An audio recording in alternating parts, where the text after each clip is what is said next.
Assalamualaikum warahmatullahi wabarakatuh. Kami dari kelompok 3 ingin mempresentasikan PPT yang berisikan tentang Mabadi Khairul Ummah dengan saya Lutfiana Syafara Dan saya Roy Wafila. dan saya Emilia. Jangan dimulai dari Mbak Vila terlebih dahulu.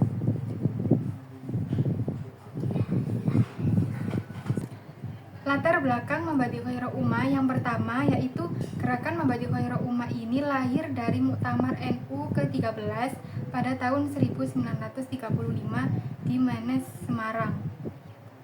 Nomor 2, didorong oleh kebutuhan pembinaan karakter umat agar siap menjalankan amar ma'ruf nahi munkar. Kemudian pengertian dari Mabadi Khairul Ummah sendiri yaitu prinsip dasar untuk membentuk umat terbaik. Yang mana Mabadi sendiri itu artinya dasar atau prinsip, khair artinya terbaik, ummah adalah umat atau masyarakat. Sehingga prinsip ini mengarahkan umat untuk menjalankan amar ma'ruf nahi munkar dan menjauhi kemungkaran. Landasan Mabadi Khairul Ummah ini dari Quran surat Al-Isra ayat 110 yang artinya kamu adalah umat terbaik yang dilahirkan untuk manusia, menyuruh kepada yang ma'ruf dan mencegah dari yang mungkar serta beriman kepada Allah. Jadi di sini manusia itu dilahirkan agar menjalankan kebaikan dan meninggalkan keburukan atau kemungkaran serta beriman kepada Allah. Kemudian ada rumusan masalah. Di sini kita rumusan masalahnya ada 3. Yang pertama, bagaimana konsep Mabadi Khairul Ummah dalam ajaran Islam. Yang kedua, apa prinsip-prinsip utama dalam Mabadi Khairul Ummah. Yang ketiga, bagaimana implementasinya dalam kehidupan bermasyarakat. Kemudian akan dijelaskan oleh Lutfiana Syafara. Oke, lanjut. Jadi di sini tuh ada tujuan penulisan.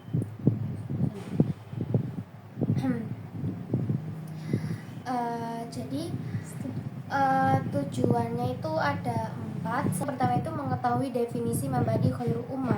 Jadi supaya kita itu paham sebenarnya konsep ini tuh gimana sih, konsep Mabadi Khairul Ummah itu gimana. Jadi kita itu nggak paham secara istilah aja ya.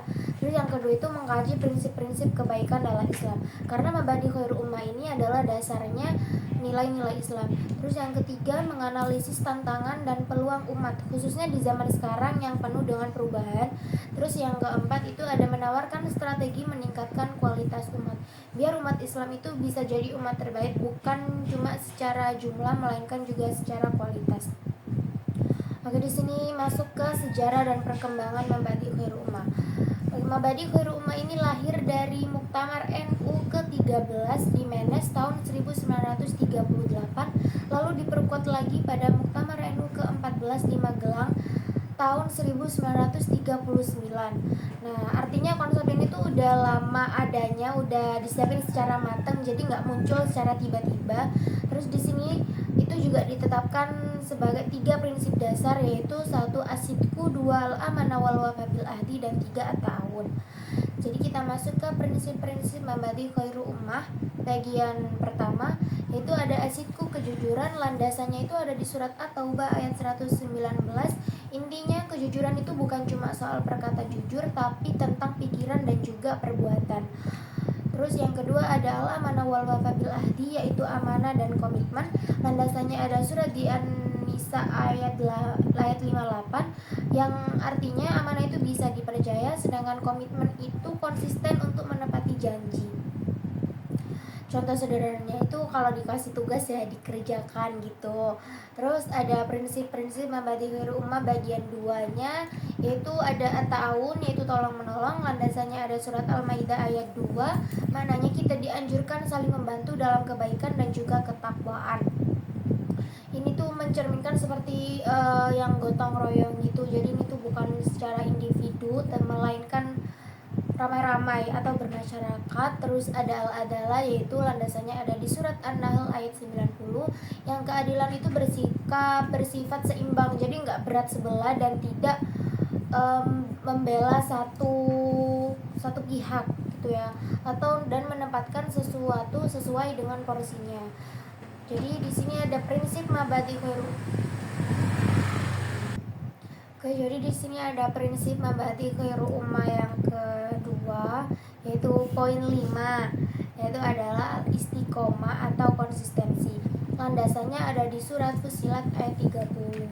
Istiqomah itu bukan cuma baik sekali dua kali, melainkan secara terus menerus, karena kebaikan yang konsisten itu hasilnya benar dan nilai Islam harus dijaga sepanjang hidup, bukan musiman. Oke, poin selanjutnya akan dijelaskan oleh Mbak Emil.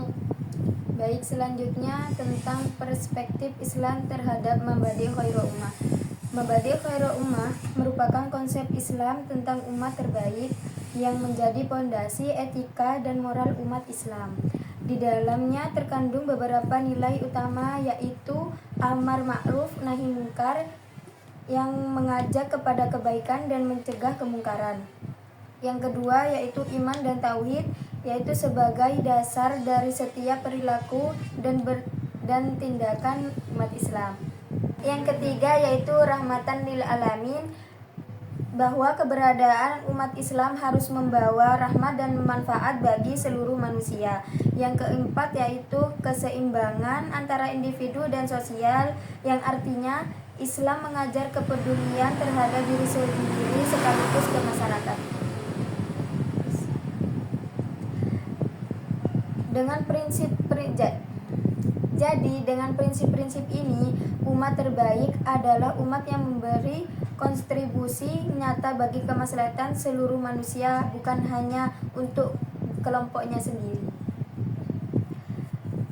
Selanjutnya menjelaskan bagaimana mabadi khairul ummah diimplementasikan dalam kehidupan nyata.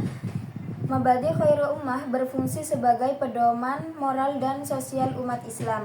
Nilai-nilai yang ditekan yaitu meliputi kejujuran yaitu artinya jujur dalam perkataan dan perbuatan, baik lingkungan akademik, kerja maupun masyarakat. Yang kedua yaitu amanah. Amanah bertanggung jawab terhadap tugas dan kepercayaan yang diberikan. Yang ketiga yaitu adil atau keadilan. Bersikap adil tanpa memandang latar belakang, status ataupun kepentingan pribadi. Kesimpulan dari mabadi khairul ummah. Mabadi khairul ummah menekankan pembentukan umat yang berakhlak mulia. Dan prinsip ini berlandaskan iman, takwa, akhlak serta amar ma'ruf nahi mungkar, dan mempunyai tujuan akhirnya adalah menjadikan umat Islam sebagai teladan dan sumber kebaikan di tengah masyarakat. Nah, cukup sekian presentasi dari kami tutup. Assalamualaikum warahmatullahi wabarakatuh.